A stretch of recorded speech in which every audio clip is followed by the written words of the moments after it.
Hello, it's Friday the 2nd. I'm FxPlew and this is the market brief. Now, the nationwide house price survey showed UK property prices fell by 3.4% in May.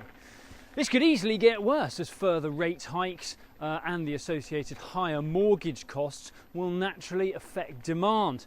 And that comes as the Bank of England released data that shows that new mortgages are already at an all-time low in April. Larry Summers has been on. That's the former US Treasury Secretary, and he was interviewed about the UK. He said that it would be a major surprise if the UK did not suffer a recession in the next 2 years. That's because he thinks it will be very difficult to eliminate the entrenched inflation without having a severe effect on growth.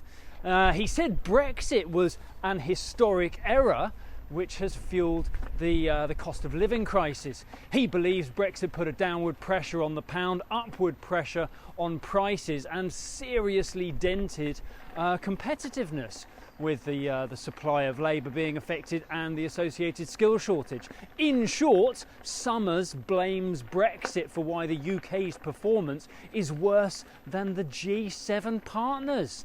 Have some of that.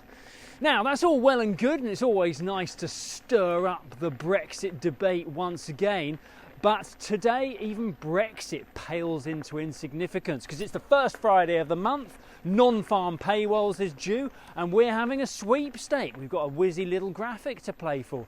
Not to mention the data could be the catalyst for the Fed to pause the rate tightening cycle, but it's more about winning the trophy on the whizzy little graphic, right? So recent employment data has been fairly neutral.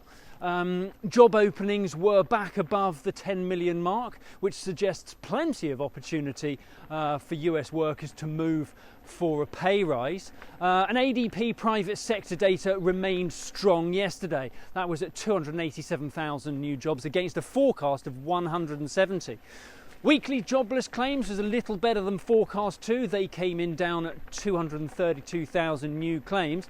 And non-farm payrolls is always difficult to predict. It always has the ability to surprise, but that is why we have the sweepstake. Given what has gone before, the risk is probably to the upside because forecast is only for 190,000 this month. But remember, last month we saw 253,000 new jobs against a forecast of 179. But also remember, the investment disclaimer applies well here. Past performance does not reflect future results. Nevertheless, I'm in it to win it for #TeamOver. 245,000 new jobs is my bid. Pop your bid in the comments below to play along, and then hold on to your hats. The market reaction could get a bit fruity this afternoon. Good luck.